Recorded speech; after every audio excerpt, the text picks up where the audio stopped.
जन्म हुआ और ये थोड़े से बड़े हुए तो इनके शरीर पे शेर के जैसे बाल थे। देखिए अभी मेरे बाबा की कितनी बड़ी बड़ी दाढ़ी है ना, मूंछ है, तो इसलिए इनका नाम बालों से बर्बरिक पड़ा। और इनके जो पिताजी थे उनका नाम था घटोत्कच। नाम सुना है सभी ने, घटोत्कच का नाम सुना है। और घटोत्कच राक्षस कुल के थे, लेकिन आज भी हम इनकी पूजा कर रहे हैं। क्यों? क्योंकि उससे कोई मतलब नहीं कि आप किस कुल में पैदा हुए। अगर आपने भगवान के सतमार्ग को पकड़ लिया तो फिर आपकी पूजा ये दुनिया करेगी साहब। तो फिर इन्होंने अपने दादी जो जिनका नाम है हिडिंबा, उनसे पूछा कि दादी माँ मुझे इस शरीर से मुक्ति प्राप्त करनी है। तो दादी ने कहा कि ऐसे तो नहीं होगा, अगर आपका वध भगवान के हाथों से हो जाए तभी ये मुमकिन है। तब इन्होंने माता जी की ऐसी तपस्या की कि इनको 3 बाण प्राप्त हुए, इसलिए इनको 3 बाण का धारी कहा जाता है। एक बार बोलो 3 बाण धारी की। इनको 3 बाण का धारी कहा जाता है। और इनके एक बाण में इतनी शक्ति थी कि यदि एक बाण ये महाभारत के युद्ध में चला देते तो पूरा महाभारत का युद्ध समाप्त हो जाता साहब। अच्छा, इनको हारे का सहारा भी कहते हैं ना, बोले हारे के सहारे की। तो इनको हारे का सहारा इसलिए कहा जाता है क्योंकि जब इनके पास 3 बाण प्राप्त हुए इनको, तो इन्होंने कहा कि अब मुझे इन बाणों का प्रयोग करना है। और उस समय महाभारत का महायुद्ध चल रहा था।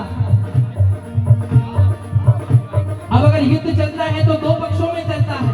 तो इनकी दादी ने कहा कि महाभारत में जो लोग लड़ रहे हैं वो एक ही कुल के हैं, एक तरफ कौरव है तो एक तरफ पांडव है, तो अब किसकी तरफ से लड़ोगे?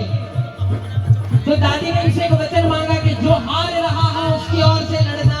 तो इनको हारे का सहारा कहा गया। बोल हारे के सहारे की। अब इनको हारे का सहारा कह दिया और कहा कि जो हारे उसकी ओर से लड़ना। अब ये अपने नीले घोड़े पर सवार होकर रण की ओर बढ़ रहे हैं।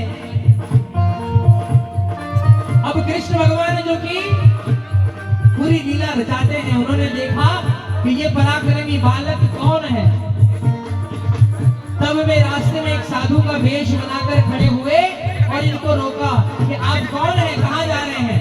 तो इन्होंने कहा कि मैं महाभारत के युद्ध में जा रहा हूँ और मैं इस महाभारत के युद्ध को लड़ना चाहता हूँ। तब कृष्ण भगवान ने कहा कि किसकी ओर से लड़ोगे? तो इन्होंने कहा कि जो हारेगा उसकी ओर से लड़ूंगा। अब कृष्ण भगवान जिन्होंने पूरा महाभारत का युद्ध रचा, वो समझ गए कि अगर कौरव हारेंगे और अगर ये कौरव की ओर से लड़े तो पांडव समाप्त, और अगर पांडव समाप्त हो गए तो धर्म पे अधर्म की जीत हो जाएगी, और ये करना नहीं था।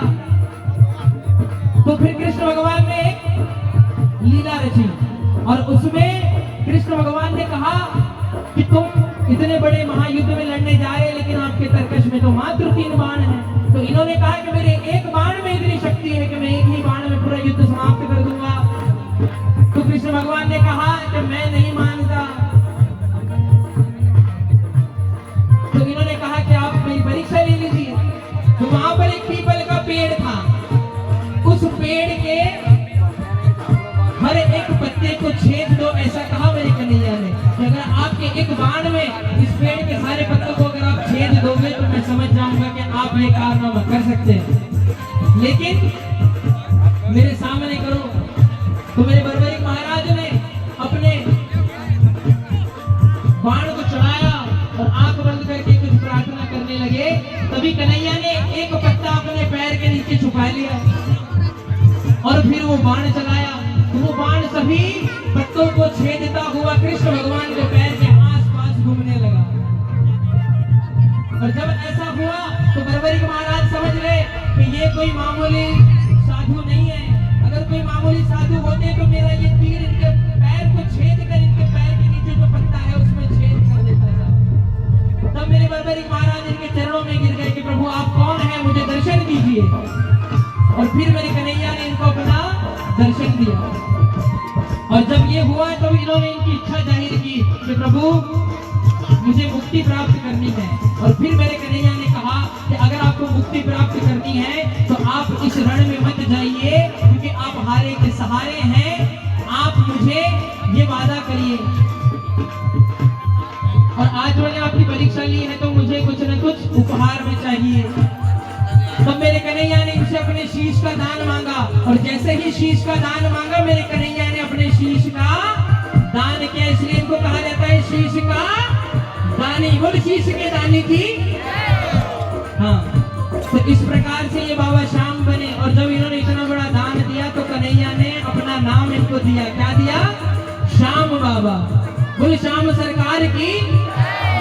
हाँ, अब कोई पूछे तो यो मत कीजिए कि कृष्ण भगवान का अवतार है, ठीक है? नहीं होगा तब कि भीम का पुत्र जो घटोत्कच है ये उनके पुत्र है, और इनका नाम क्या है? बर्बरिक महाराज। बोलो बर्बरिक महाराज की। आइए अब क्या कहना?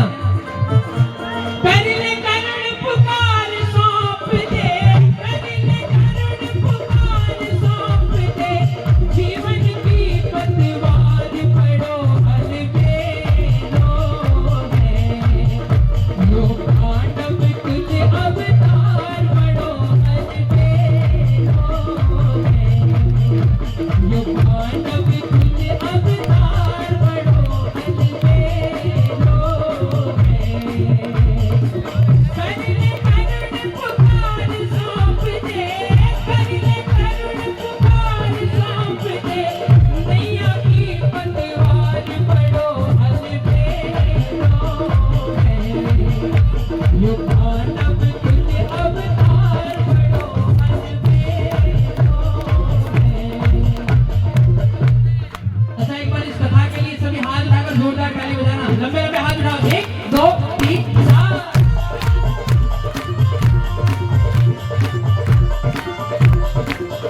बोल श्याम प्यारे की।